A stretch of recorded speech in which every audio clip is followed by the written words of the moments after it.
Hello there. Well, here's episode 5 of A Little Bit of Positive Balance in an Uncertain World with Therapy Ted and me. I think he's definitely the star of the show. Um, for those of you who've been asking about making sure you get these, just make sure you subscribe. There should be a little button down below.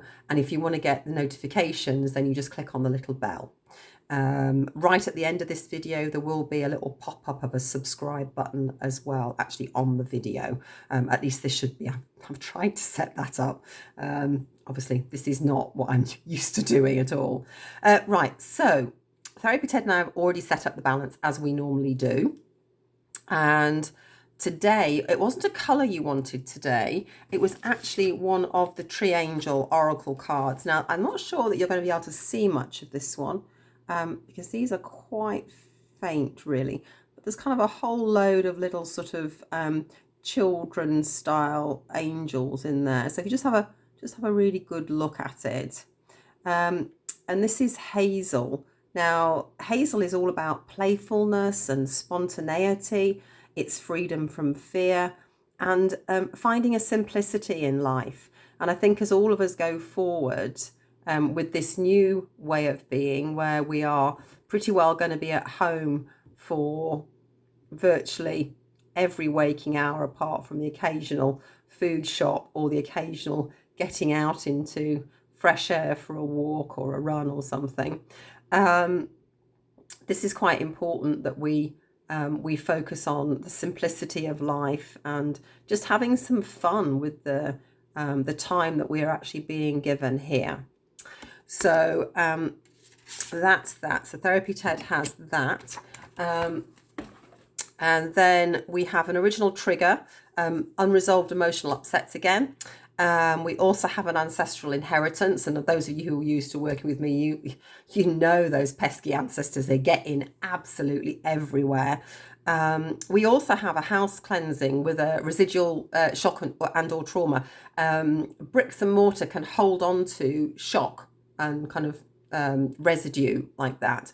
So bearing in mind that we're all going to be spending an awful lot more time in our brick and mortar homes, then we obviously removing that means that we're far more likely to stay calm and sort of be able to enjoy the rest.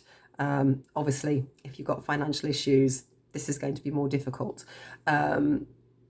But hopefully you'll be able to find some level of calm, even, and maybe be able to see other ways of being able to deal with what's going on. We also have survival mechanisms, negative beliefs, and we didn't have to work out what they were. And I think it's probably because we've all got different negative beliefs around this sort of situation. So mainly it's about removing as many of those as we can, so that you are less concerned and able to take life a bit more sort of in your stride. So that's all done and set up here. Therapy Ted has this and he's good to go. So there he goes. So positives. There's been a couple. One I thought was really great was Wuhan have now closed the last of their coronavirus hospital. So they set up specialist hospitals for the coronavirus, and the last one has closed. So they are obviously feeling that they are out of the woods now, and that their regular hospitals can cope with just the odd case that's coming up. Washington, D.C. are also starting to see the flattening of their curve. So they're also starting to come out of it, although not quite as far, obviously, as China. And I think, as I understand it, Washington was the worst state to be affected in the States. But the other good thing is that nearly 100,000 people have actually had coronavirus and recovered. So, the statistics say that, 3% of people will sadly die. Majority of those will either be heavily exposed, which means that their viral load is much, much stronger. So, lots of love being sent to all our nurses and doctors and care workers, because they are putting themselves at enormous risk on our behalf, because they're breathing in coronavirus virus on a minute by minute basis. And the more you breathe in, the harder it is for your body to be able to get on with it and deal with it and get out. So, for the rest of us, it's really important that we really make sure that we do not go out unless we absolutely have to. We do not want to be passing this on to anybody, whether it's the lady in Tesco's or whatever. So really try and think, like, how little shopping do I actually need to do? Okay. But you can still go out for your walks. That's still allowed at the moment, as long as you keep a good 2 meters away from people. And the last positive is the Venice canals are clear. For the first time in like decades, people are starting to see fish, actually there. So, that's lovely. And maybe, as I said before, maybe some of these cities, once we're through this, we'll see what they can do to not just slam straight back into where we were, but actually put methods and procedures in place to try and mitigate some of the pollution that we've just taken for granted. Fingers crossed. So I said yesterday that we would do what you need to know about the coronavirus. And I did mention a little bit about, don't overexpose yourself. So I'm not going to repeat that. But what I am going to say is there is a difference to how you receive news. Now, if you see news, so you see an image that is a visual, a moving image, that is taken in much more there's a lot more emotion behind that than a static image. Okay, generally speaking, depends what the static image is actually, and depends whether that triggers something for you. But if you hear something like on the radio, we're far better at being able to kind of stay calm. So what I would say is try and get most of your news from the radio or from the internet where it's written. So you're reading it, but there's no pictures. And in reality, the only news you need to know is stay at home. We already know that, okay? Only go out if it's absolutely essential. We already know that.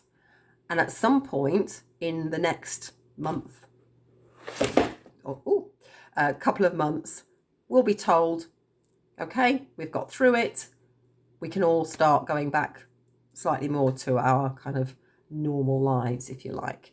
But like the Hazel was saying, please, look at this time, if you can, as an opportunity to maybe find a new way of living. Maybe you do spend more time. Obviously, those of you with children are going to spend a lot more time with your children, unless you're one of those critical care workers. Then, how can you make that more fun? Because the kids will enjoy it, absolutely, but so will you. Don't make this, just accept that it is what it is. You may not like it, but the more you accept it and just kind of go, you know what, go with the flow here. Yeah, okay, may not be ideal. Let's find the ideal. Let's find some fun in this. Let's find some peace in this. Let's find some simplicity in this. And then all of us will be able to calm down more. If you're looking at your social media feed and you have people on your feed that are continually giving you negative stories about coronavirus, one of two things. Obviously, if they're family, it's a bit more difficult, but you could just ask them not to post it, or tell them that you can't cope with that now and you're going to unfollow them. You don't have to defriend them, but you can unfollow them. I think it's the three little dots at the top right. Just click on that and then you can unfollow. So you can choose what's coming in. I actually don't have anything coming into my feed on a daily basis at the moment that isn't funny, to do with sewing. A lot to do with sewing at the moment. I'm making sure that I've increased the number of groups that I follow on Facebook, because groups are normally moderated. so that if it's to do with a hobby or something like that, then the moderators will ensure that what's on the group will stay with the group. So that's just some things for you to think about, but try and get most of your information from the radio, and then your mind will be able to stay calmer for longer. Anyway, Therapy Ted has come to the end of this one. Took a little bit longer, this one.